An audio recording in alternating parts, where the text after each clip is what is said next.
All right. Let me stand. Welcome to a brand new episode of the Low Life Podcast. I'm here with my co-host Dennis.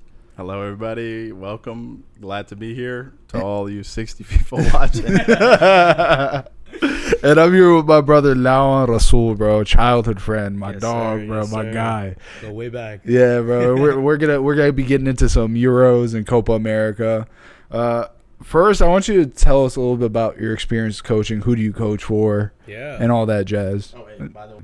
Yeah, man. Yeah. So I'm helping coach upcoming team here in Harrisonburg, Blue Ridge FC. It's a big opportunity for us, being able to put on for the city if you'd like.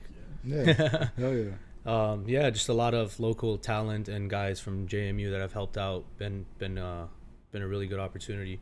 Being able to create something in your own backyard and kids look at it, grow up, and maybe there's something in it for them in the future. No, for sure. I remember our problem was growing up is there wasn't really anything like that for I've met some talented fucking kids growing up. You know what I mean? Yeah, and I feel like they didn't have the resources to figure out what is my next step. You know what I mean? No, for sure. You said it's a Division III.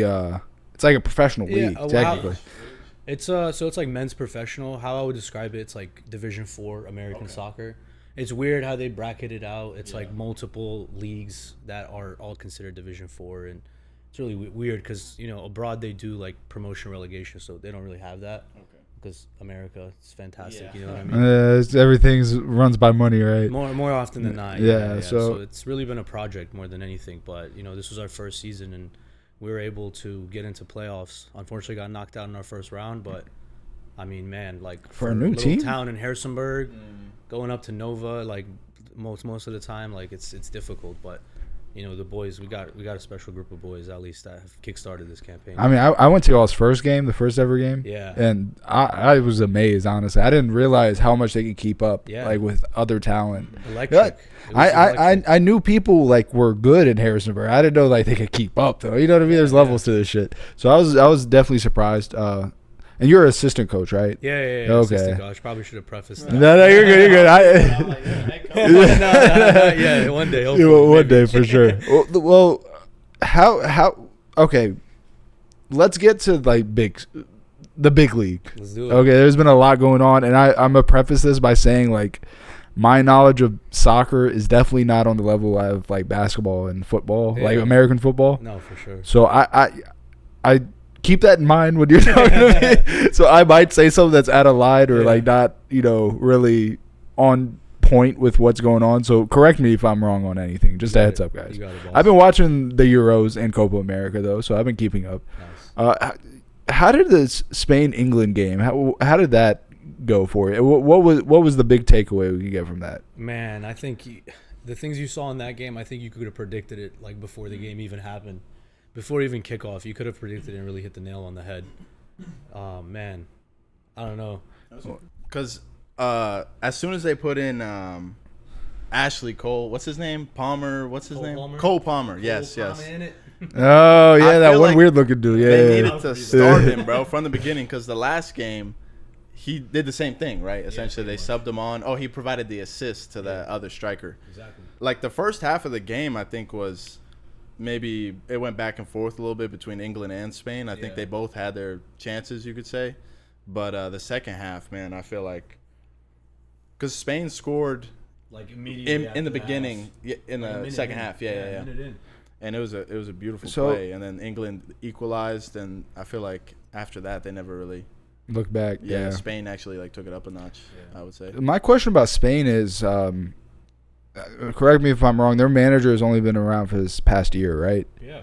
Like how have they been able to click so well outside of the amazing talent they have already? But I'm just saying, like like you explained it to me a few weeks back while we were talking. Like these international games are a lot different than the club teams because they only have a few months of camp to get shit together. What made like the Spain team click so well? Like the X's and O's of it, if you will. I don't know. No, for sure. I think like you look at Spain and you think about the Spain teams of the past. They have a very distinct style of play as a country in itself.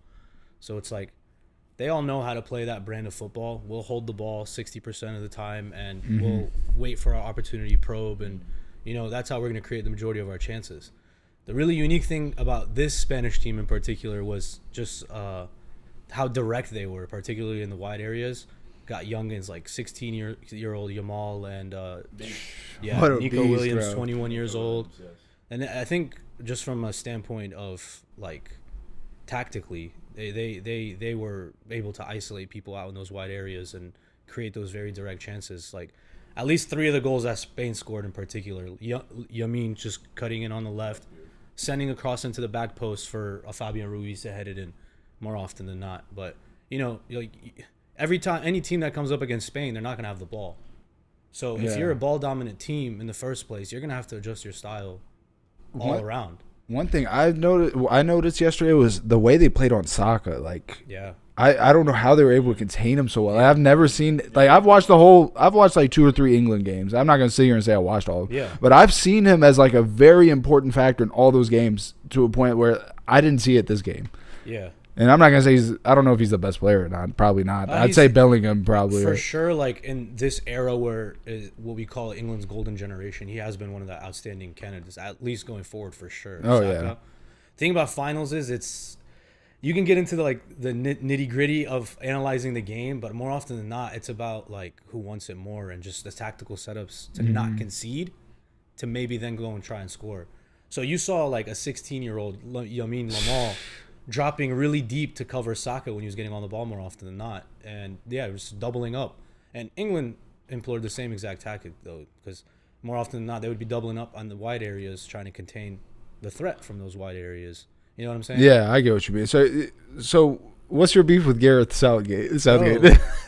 Man, the thing about England, you have to understand, like, England is praised as this huge soccer, like, pioneer nation. And I mean, wasn't it invented? Essentially, right? Yeah. And like you would think they're good at it. That's the thing. And they haven't touched silverware since like 1966. Long time. That's I didn't know that. That's a long ass time. Yeah. Right? That's like that's longer than Cleveland's dry spell under LeBron, I think. Yeah. Well, LeBron came in and he put it on for them. Yeah, like after like 46 years. List of, like, without pieces. Like Cubs level, damn near. Good Lord. Yeah, this generation of English players, like you can comfortably say this is the best group of players that has ever lined up for an England team. Ever. Really? Easily, yeah. I mean, like you look at the teams of the past that have had really good talent, like in the mid-2000s, Lampard, Gerrard, Scholes, and they really flattered to deceive and never really made any real runs into those competitions. Why was that? Is it just a lack of talent all around, or what? And this is the thing with England, politics. Really? Oh my gosh, politics and the media destroy England's reputation on the international stage. Well, like team chemistry wise, or what? I would say that was the big problem with the previous golden generation, like that mid-2000s team I'm talking about. Okay. You got Lampard, Gerrard, Scholes, like you got Rio, Terry at the back. It's just straight beasts, yeah. Absolute legends. Like club legends, yeah. Absolute legends, in their own right, and but they never performed more often than not because of that lack of cohesion that they had.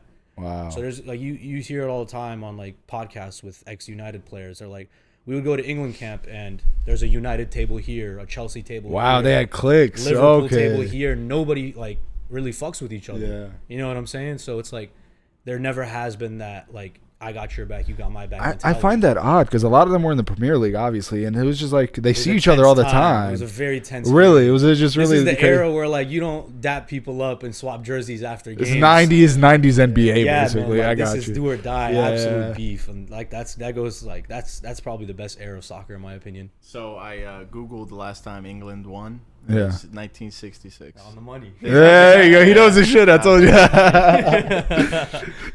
So Spain, what makes them click is they're young, right? Yeah. They're young. They're strategic, and they know what they're doing. That was bad. Great. Yeah. Beautiful analysis. Really. The thing also about their coaches is he's coached the youth level of Spain. I think it's like the 18s, the 21s, the 23s, and he's went on to win things with that group of boys as well. So him coming into this team as a head coach now, working with boys that he's been working with for years and developing them essentially, that kind of cohesion's there. Yeah, he has a relationship with these boys course. at this point. Yeah, for sure. He's seen most of these guys like coming through international camps and stuff. Yeah, some Coach Carter shit. They grew up together. It's just like creates a bond to you. You'll die for that motherfucker. The dude who helped you like develop into the player that you are. So I get it. Yeah. And on the opposite side of that is England, who have a very similar situation. Like for example, like that cohesion factor, you can credit if you can credit Southgate with anything, is that he's created that, like, England mentality versus I'm from Man City, I'm from Man United. So Southgate was the thing that changed that whole dynamic. Yeah. How long has he been a coach? 8 years. Okay, so it's been a minute. Yeah. So the coach that was there illegally, like, he got caught saying some stuff he probably shouldn't have said on tape. So they fired him and hired Southgate as an. What do you say on tape? You can't just leave me with that. Don't actually say it, but like it's really no, it's like if I remember correctly, it was with regards to like payouts and stuff that he'd received. Oh, so just sketchy conversations, shit. Scandalous shit for sure. Yeah. Yeah, they wouldn't do anything if it was racist. No. England is racist as fuck. Is something I've learned. For sure. But yeah, Southgate comes in as an interim coach, and he's worked with like the younger English generation too, like similar to De La Fuente, the Spanish coach. Mm-hmm. But it's just different. And Spain were able to do it on the day because of, I guess, the preparation they put in. Yeah, the development for years. So on the opposite side of the world, you guys want to cut into that? Oh man, I got beef. Yeah. I got beef to settle, man. With Argentina? No, not with the teams, man. Just with the whole running of this competition has been horrible. I will say, as somebody who's really never watched a Copa America before, I will say, like, just the difference between the Euros and Copa America. Not even like, all right, forget the turfs and stuff, turf fields and all that. We'll get to that.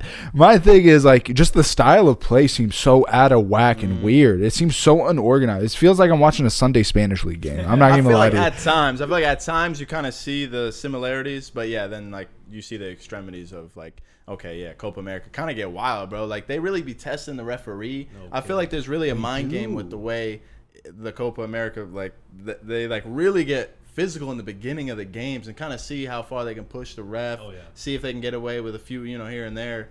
And honestly, that shit's terrible to watch as a fan. Yeah, it kind of slows the game down. You just see a bunch of bullshit. Exactly. It can be. And also the delay in the beginning of the game because people were trying to rush in the Miami Stadium, the Hard Rock Stadium. Yeah. Because the game was supposed to happen at like 8. It started at like 9, maybe 15, 9:20. Yeah. And like that's, bro. I just don't know how the World Cup's gonna work here. I really don't know, especially with our sketchy ass gun laws. Like, bro, this is not a good idea. That's just me from outside. I don't want to speak something into existence, God forbid. But like, come on. I'd like honestly, like I was gonna go to a World Cup game that I thought about. I was like, nah, I'm good. I mean, I don't know, man. What? It would definitely be an insane experience. There you go. I'm lock, though. Just in case. All right, don't let Dennis in.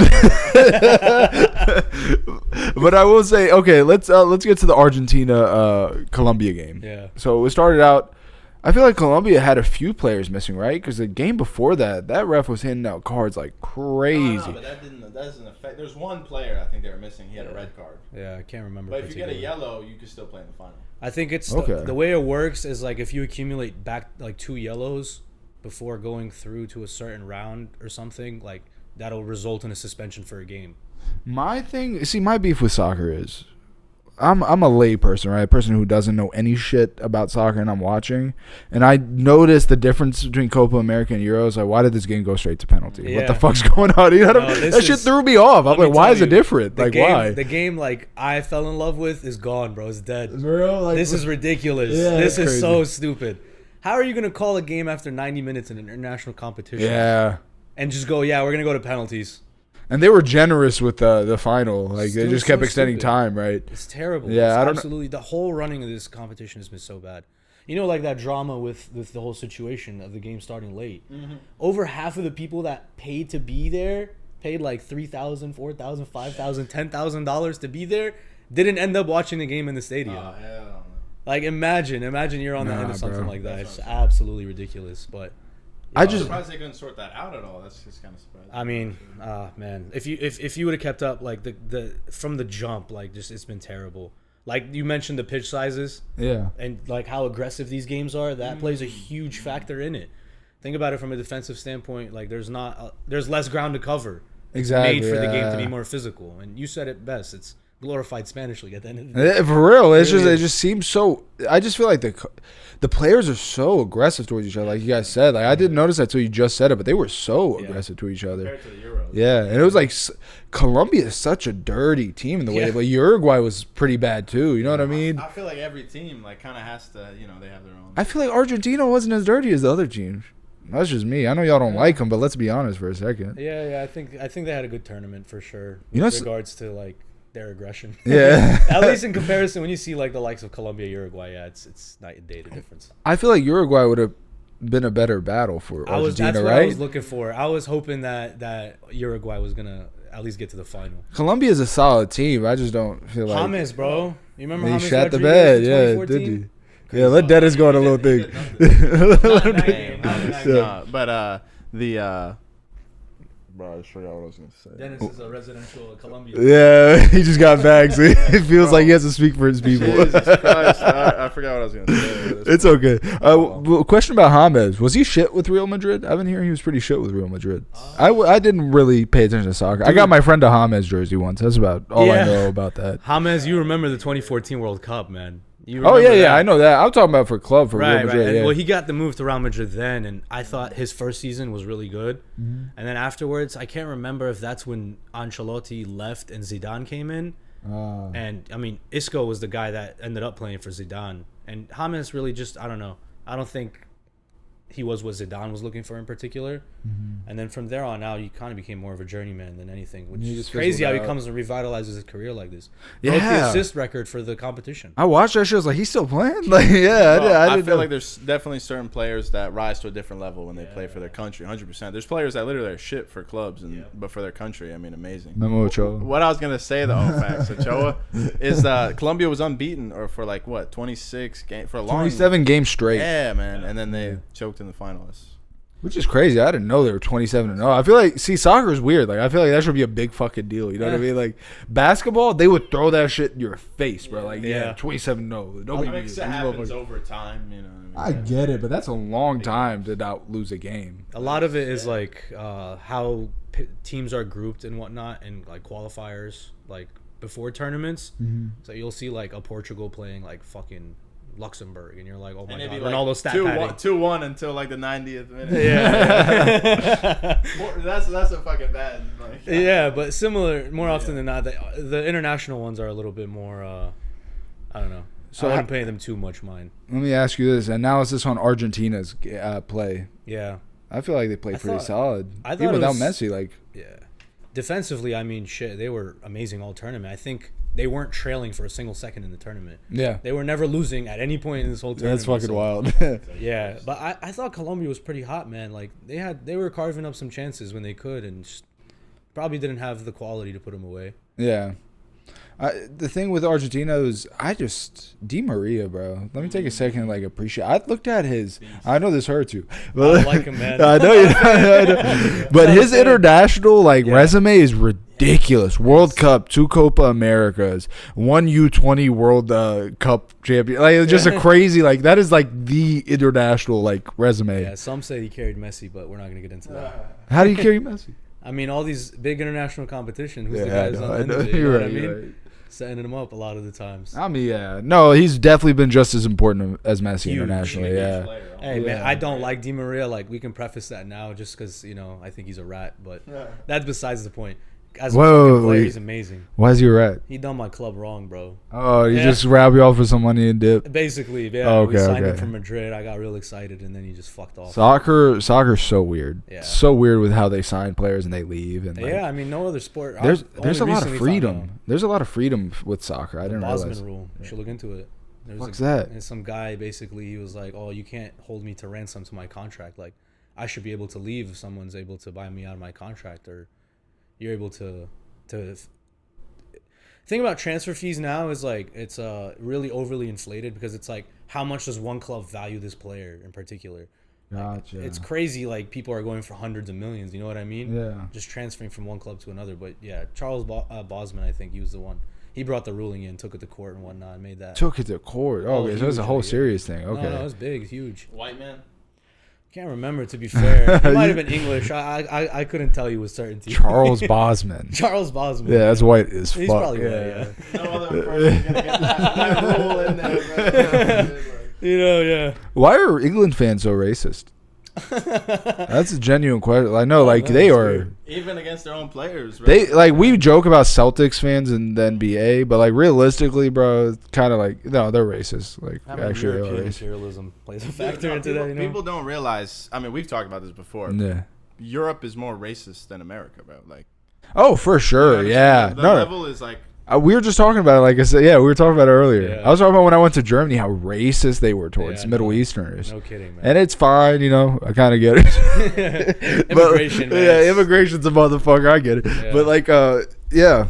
But World Cup coming up. Who do you got as favorites?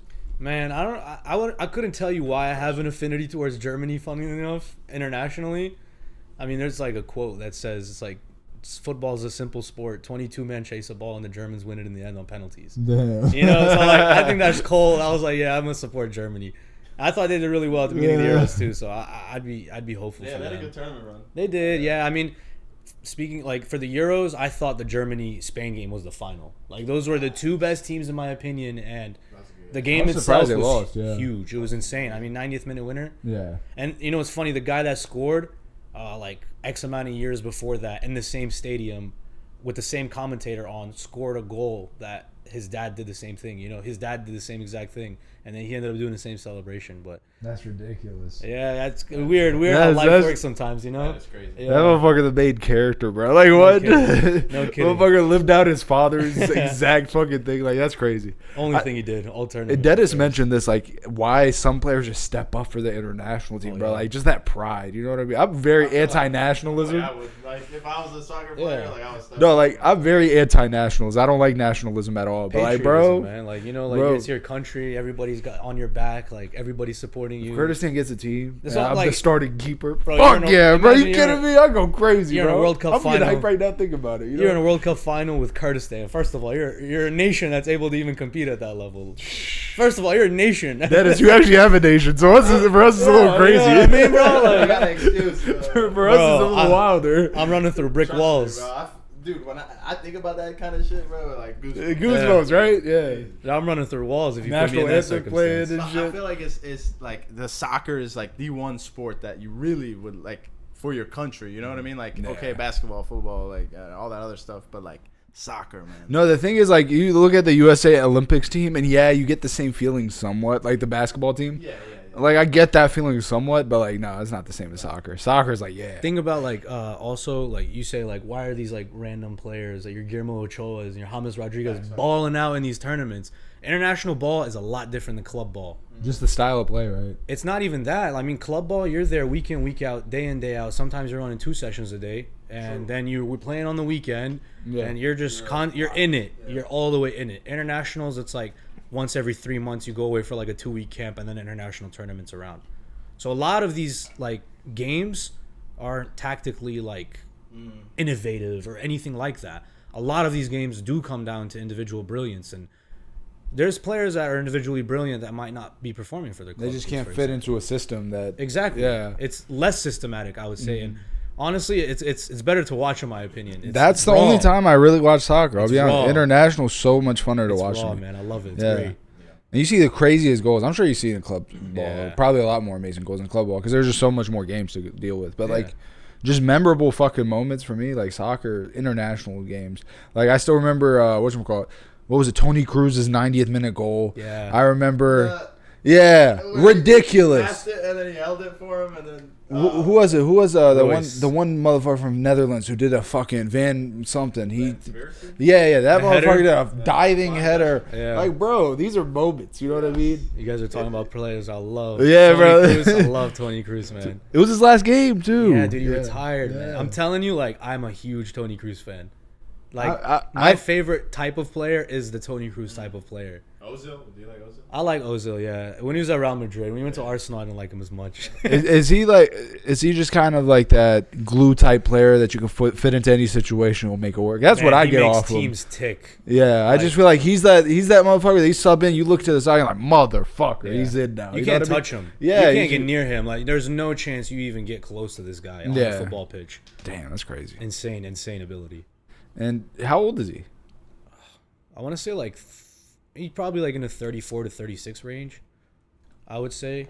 That's like ancient for soccer, though, right? Not really. I mean, like not recently. There's a lot more players that go way beyond Yeah, their 30s development of nowadays, at health. least. Yeah.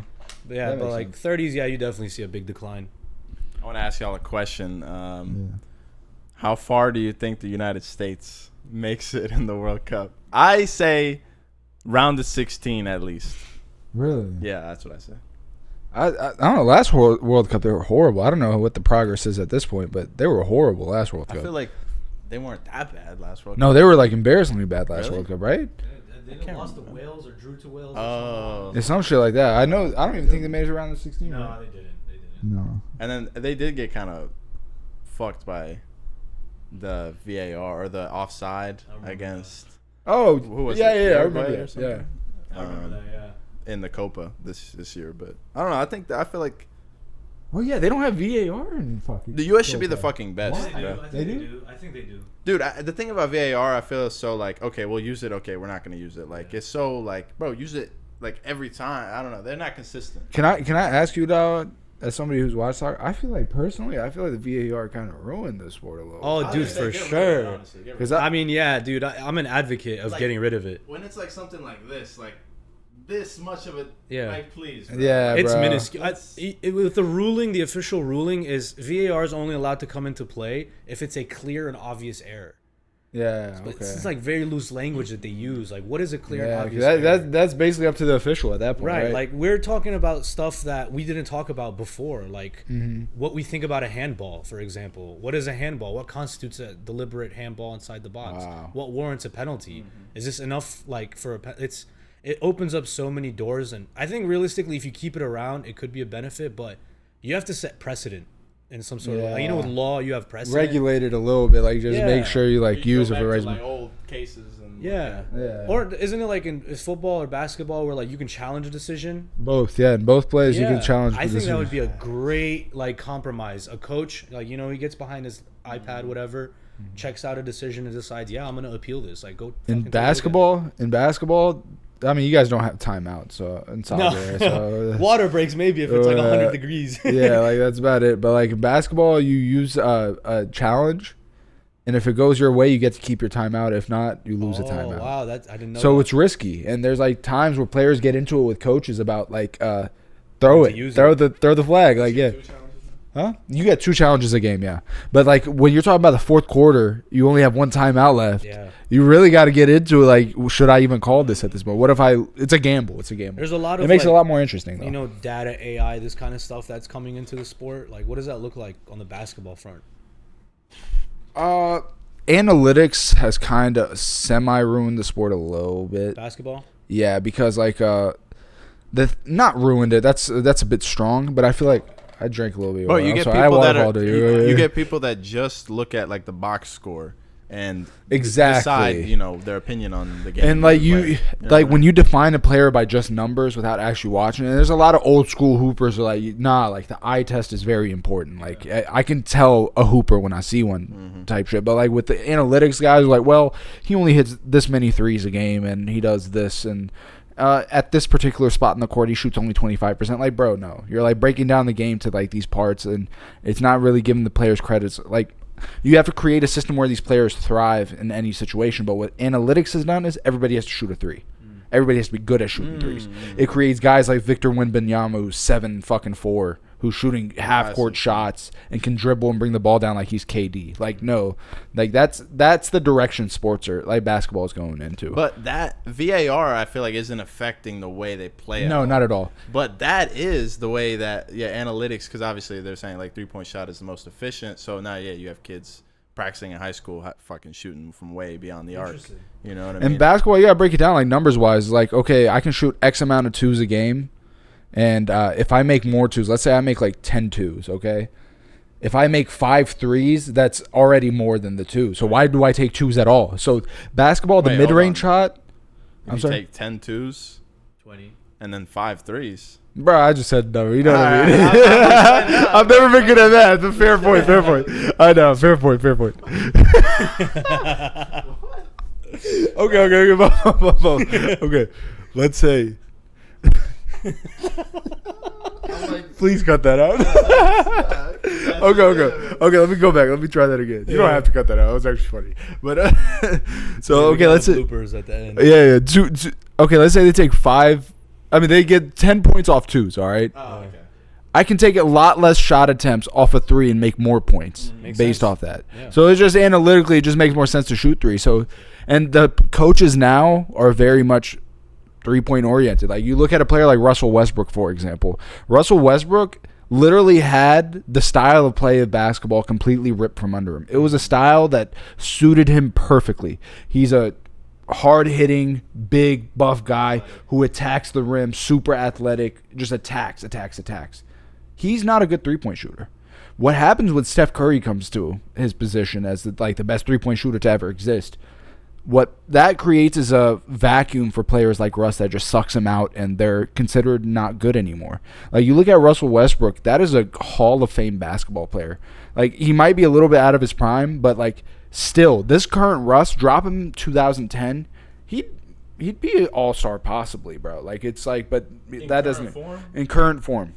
I promise you, he would. 2010? His style of play. Okay, 2010, nah. 2010 had a big roster. I don't know, man. I feel like the thing is with Russ is a lot of his thing was on the fact that he was so fucking athletic, explosive. Like, he would get on the fast break and he'd just sprint and dunk on the other end, literally. But he can't really do that shit anymore, low key. Like, he can't jump that high. I feel like he can, but like he would nobody injure gives him. himself. I mean, yeah, he's old now. Players, like, you have to realize these guys probably, they obviously are not trying to injure themselves, especially the older, like LeBron. Like, he could probably do some crazy ass shit, but he doesn't. Got to hold back a little bit. You know what I mean? Yeah, there's a big period. That's the weird thing about. I don't know how many games are in a soccer season or whatever, but there's 82 in basketball.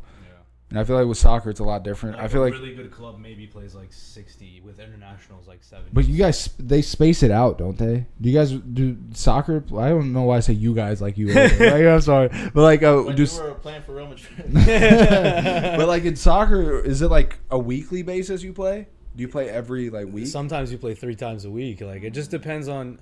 You got to think about it like with American sports in particular. You're in like one competition. Almost every team starts the season off in at least 2, maybe 3, sometimes 4 or 5 competitions. Yeah. And like, that's like a big like talking That's why point. I can't keep up with soccer. It's ridiculous. Yeah. Like these athletes, the ones that are like elite and fighting in all these competitions, playing like 70 games a season, they're getting 2 weeks rest and they're in the grinder the whole entire time. Yeah. The remainder, just week in, week out. They don't travel much though. Like let's say I play in Premier League. Yeah, you don't travel as much. NBA players are constantly traveling. That's true. That's a big thing you have to factor in. Mm-hmm. Like from the north side of England to the south side, it might be like 2 hours. Yeah, a long drive in England is very short to us. You know what I mean? I noticed that in Kurdistan actually. Yeah. Kurdistan, they were talking about Chumchumal. Chumchumal from Stamani. It's about a 40-minute drive maybe. These motherfuckers. Yeah, there you go. They got one of them. Yeah, for sure. But like they consider that a very long trip, and to us, that's like, bro, that's like to Waynesboro. You know what I mean?